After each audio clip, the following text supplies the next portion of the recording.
The name virus that means venom और poisonous fluid was given by Pasteur.DJ Ivanovsky।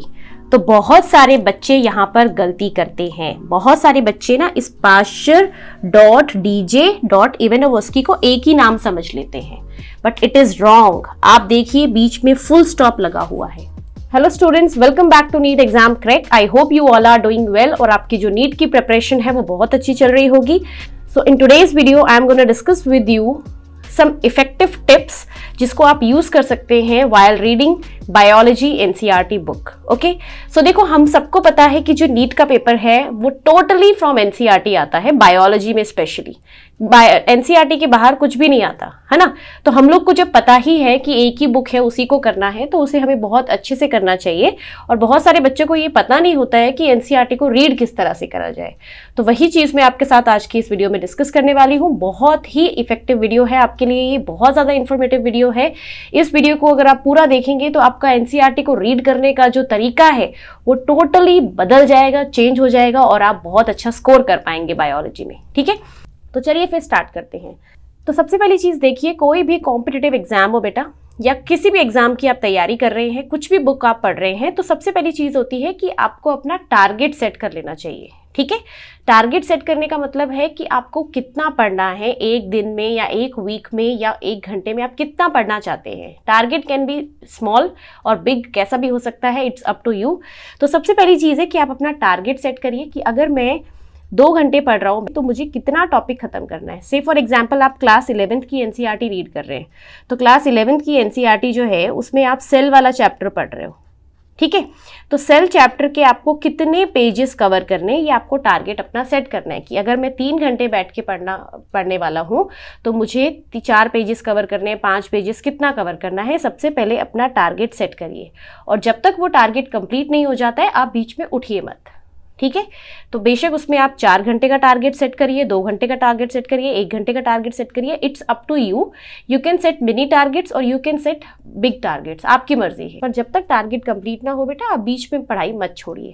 ठीक है, next thing is कि NCERT को आपको बहुत ही केयरफुली पढ़ना है। आप केयरफुली का मतलब क्या है कि जैसे कि जब चैप्टर स्टार्ट होता है सबसे पहले इंट्रो आता है, तो बहुत सारे बच्चे इंट्रो को छोड़ देते हैं, इंट्रो को पढ़ते नहीं है। ठीक है, तो याद रखो इंट्रो भी आपको पढ़ना है चैप्टर का। कई बार ऐसा भी हो सकता है कि इंट्रो से ही डायरेक्टली कोई लाइन उठाकर आ जाए और पूछ लिया जाए। तो इंट्रो कोई बहुत ज़्यादा बड़ा होता नहीं है, 1 पैराग्राफ या मैक्सिमम 2 पैराग्राफ्स में वो खत्म हो जाता है, हाफ पेज में, तो उसको आप ज़रूर पढ़िए। बट जब आप अपने कंटेंट को रिवाइज कर रहे हो, चैप्टर को आप रिवाइज कर रहे हो, उस टाइम पे इंट्रो को बार बार पढ़ने की ज़रूरत नहीं है। सो इंट्रो को आप पढ़िए 1 या 2 बार, मैक्सिमम 2 टाइम्स। हर बार रिवीजन करते टाइम आपको इंट्रो को पढ़ने की जरूरत नहीं है। ठीक है, सेकेंड थिंग इज कि आप जो भी कंटेंट पढ़ रहे हो, जो भी आप मेन चैप्टर का पार्ट पढ़ रहे हो, उसमें एक पर्टिकुलर कोई भी पैराग्राफ ले लो और उस पैराग्राफ को रीड करो और उसको रीड करते हुए ये देखो कि इसमें किस तरह से क्वेश्चन फ्रेमिंग हो सकती है। ठीक है, क्या क्या यहाँ से पूछा जा सकता है, ये आपको खुद ही करना पड़ेगा बेटा। ठीक है, आप खुद एक पैराग्राफ उठा लीजिए कोई भी जो आप पढ़ रहे हो और फिर उस पैराग्राफ को एक बार रीड करिए। उसके बाद उसमें ये देखिए कि इसमें से क्या क्या क्वेश्चंस बन सकते हैं, कहाँ कहाँ से क्या क्या पूछा जा सकता है। ठीक है, उस तरह से उस पैराग्राफ को तैयार करिए। खाली रीड करना नहीं है आपको एनसीईआरटी को इतने अच्छे से तरीके से पढ़ना है कि आपको उसकी एक एक लाइन समझ आ जाए। तो वो कैसे होगा मैं आपको बताती हूँ। देखिए, जैसे कि ये एक मैंने एनसीईआरटी का पैराग्राफ ले लिया। ठीक है, इसमें मैं आपको समझाती हूँ कि आप कैसे पढ़िए। जैसे कि ये पैराग्राफ है, इसके अंदर आपको दिया हुआ है, जैसे हम ये वाला पैराग्राफ ले लेते हैं, सेकेंड वाला। Cell membrane is mainly composed of lipid and proteins. The major lipid are phospholipids that are arranged in the bilayer. ठीक है, अब आपको इस पूरी 2 लाइन जो मैंने बताई है इनको इस तरह से देखना है कि यहाँ पे कैसे क्वेश्चन पूछा जा सकता है। तो जैसे कि क्वेश्चन यहाँ पूछा जा सकता है, एक तो कि प्लाज्मा मेम्ब्रेन या सेल मेम्ब्रेन किस किस से बना हुआ है। ठीक है, लिपिड्स में भी कौन से लिपिड सबसे कॉमन है, फॉस्फोलिपिड्स, ये पता होना चाहिए। जैसे आपने ये तो पढ़ लिया लिपिड्स और प्रोटीन से बना हुआ है, बट आपको साथ साथ ये भी पता होना चाहिए कि लिपिड्स में सबसे ज़्यादा कॉमन कौन है, फॉस्फोलिपिड्स। नेक्स्ट आपसे पूछा जा सकता है phospholipids are arranged in the form of, कैसे, मोनोलेयर, बाय लेयर, किस फॉर्म में अरेंज होते हैं वो भी आप यहाँ पर देखिए। ठीक है, नेक्स्ट लाइन देखो, lipids are arranged within the membrane with the polar head towards outer side. अब ये भी आपको याद रखना है कि पोलर हेड आउटर साइड में होता है, ये भी क्वेश्चन पूछा जा सकता है।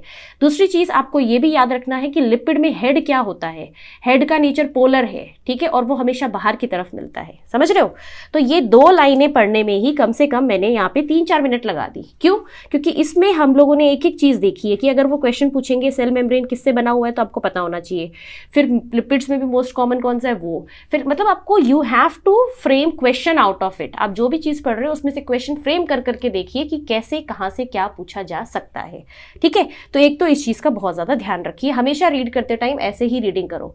कई बच्चे क्या करते हैं, बस पढ़ते रहते हैं, लाइन टू लाइन पढ़ते रहते हैं, कुछ सोचते नहीं है उसके बारे में, वहां से कैसे क्वेश्चन आ सकता है वो चीज नहीं सोचते, तो फिर उनको क्या करना पड़ता है ना, बार बार बहुत सारी रीडिंग्स देनी पड़ती हैं एक ही पैराग्राफ को समझने के लिए। पर अगर आप बहुत अच्छे से क्वेश्चन किस तरह से बनेंगे ये देखते हुए अगर आप पढ़ोगे तो आपको 1 या 2 रीडिंग्स में ही पैराग्राफ बहुत अच्छे से क्लियर हो जाएगा, ठीक है। नेक्स्ट हम देखते हैं ऑलवेज यूज हाइलाइटर्स। जैसे अभी मैंने आपको इमेज दिखाई थी उसमें आपने देखा था हाइलाइटर्स, कलर पेन्स, बहुत सारे कुछ यूज करे हुए हैं, है ना। तो हमेशा आप लोग हाइलाइटर्स को यूज करिए, बट ध्यान रखो डार्क कलर के हाइलाइटर्स मत यूज करो। कोई भी अगर डार्क कलर है, ब्लू, ठीक है, या आपको पर्पल कलर मिल गया है हाइलाइटर का, don't use such kind of highlighters, always use very light colours so that आप जब नेक्स्ट रीडिंग दो तो आपको बहुत ईजिली लाइन्स वगैरह विजिबल हो, ठीक है। तो हाइलाइटर्स को यूज करना बहुत जरूरी है, और हाइलाइटर से ना पूरी बुक को आपको रंगना नहीं है, ठीक है, पूरी की पूरी बुक मत रंगिए उससे।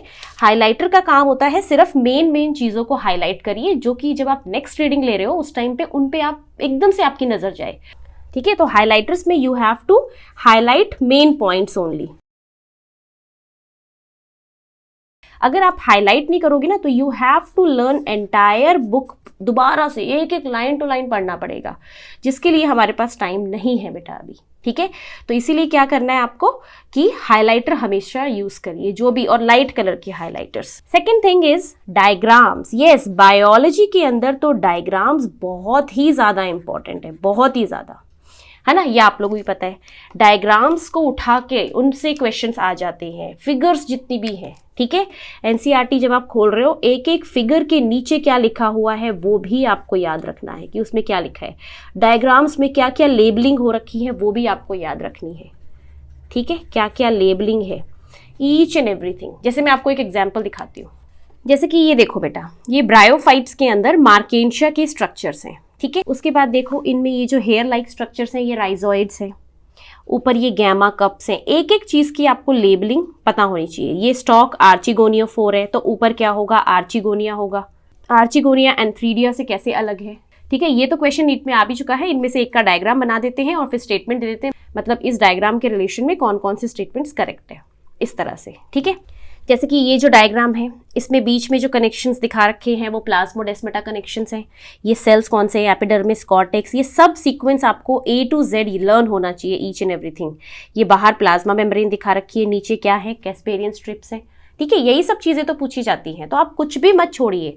एनसीईआरटी बहुत अच्छे से करने का मतलब है एक एक लाइन डायग्राम में भी एक एक लेबलिंग आपको बहुत अच्छे से करनी है, ठीक है। तो ये हो गया डायग्राम हमें कैसे तैयार करने हैं। और दूसरी चीज, डायग्राम्स, अब जब भी कोई भी डायग्राम देख रहे हो, सपोज करो आपने क्लोरोप्लास्ट का डायग्राम देखा, माइटोकॉन्ड्रिया का डायग्राम देखा, तो आप ना एक रफ नोटबुक लेके बैठो साथ में। रफ नोटबुक लेकर बैठने का मतलब है कि उन डायग्राम्स को देखा और उसी टाइम एक रफ डायग्राम उसका बना लिया।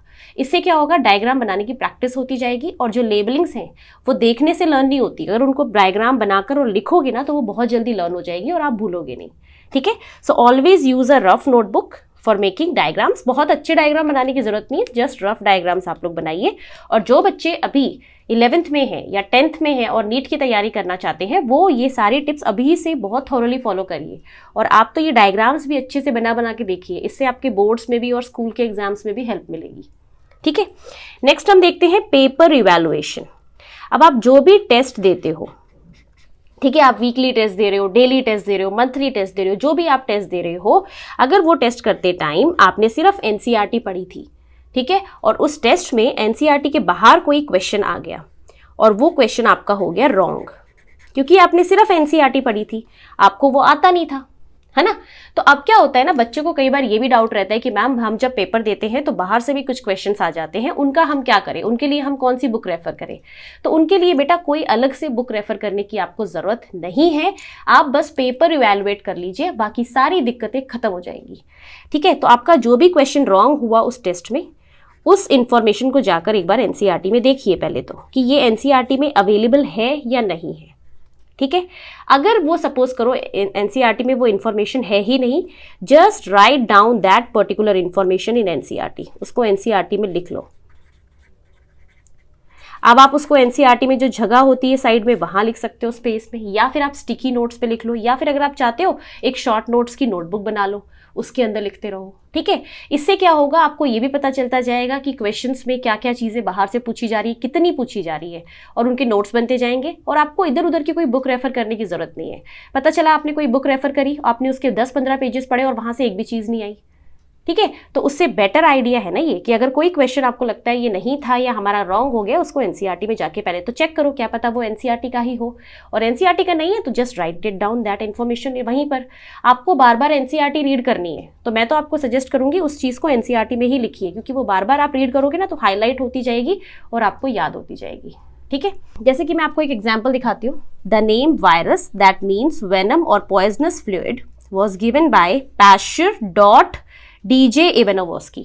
तो बहुत सारे बच्चे यहाँ पर गलती करते हैं, बहुत सारे बच्चे ना इस पैश्चर इवानोवस्की को एक ही नाम समझ लेते हैं, बट इट इज रॉन्ग। आप देखिए बीच में फुल स्टॉप लगा हुआ है। ठीक है, तो आपको ऑप्शन ऐसा मिलेगा, टेस्ट जो आप दोगे, कहीं टेस्ट सीरीज ज्वाइन करोगे या कुछ भी, आपको ऐसे ऑप्शंस मिल सकते हैं, क्योंकि उनको पता है कि एनसीईआरटी में ये चीज़ बच्चों को कंफ्यूज कर सकती है, तो वे इस ऑप्शन को डाल सकते हैं। ठीक है, तो आपको याद रखना है ये पॉइजनस फ्लूइड और वेनम पैश्चर ने दिया था, डीजे इवानोवस्की का आगे कंट्रीब्यूशन है, वो आगे बता रखा है, बीच में है फुल स्टॉप। तो हमेशा फुल स्टॉप्स का, कॉमा का, इन सब चीज़ों का बहुत ज़्यादा ध्यान रखिए, यहीं पे मार्क्स कट जाते हैं। ठीक है, तो ये मेरा था कहने का मतलब कि आपको ये देखना है एनसीईआरटी में आकर कि ये इन्फॉर्मेशन क्या थी और मैंने क्या पढ़ लिया इसको, और उस चीज़ को ना उसी टाइम पर फिर सर्कल कर दीजिए, ताकि वो चीज़ आगे फिर नेक्स्ट टाइम आपकी गलत ना हो, और आप जैसे ही उस पेज पर आओ तो आपको पता चल जाए अच्छा हाँ ये मैंने एक बार गलती करी थी और ये देखो ये है, तो वो चीज़ बार बार रिवाइज होती रहेगी। और अगर आप पेपर इवेलुएट नहीं करोगे तो फिर क्या होगा, आपको पता ही नहीं है गलती क्या हुई थी उस टाइम पे, इतना याद थोड़ी रहता है। नेक्स्ट जो आपको मैं बताऊंगी trick, that is revise. Yes, आप जितना भी पढ़ लीजिए बेटा, अगर आप रिवाइज नहीं कर रहे हो तो वो उसका कोई फायदा नहीं है। ठीक है, तो रिवीजन आपको ज़रूर करनी है। सपोज करिए आज आपने 4 आवर्स बैठकर एक चैप्टर कंप्लीट किया है, ठीक है, उसकी पूरी रीडिंग लगाई है। सपोज कर लीजिए सेल वाला चैप्टर ही आपने 4 घंटे बैठकर या 3 घंटे, जितना भी आपको टाइम लगा है, आपने कंप्लीट किया है।